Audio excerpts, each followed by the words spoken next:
هبدأ دلوقتي ان انا اجهز الحمص علشان يتسلق. في ناس طبعا ما بتحطش معاه حاجات في السليق، لكن احنا هنضيف عليه مكونات من المكونات دي في السليق.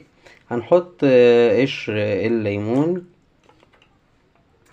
معاه في السليق، بيديله مزازة وبيخليه كويس معانا. ودي نص معلقة كبيرة ملح.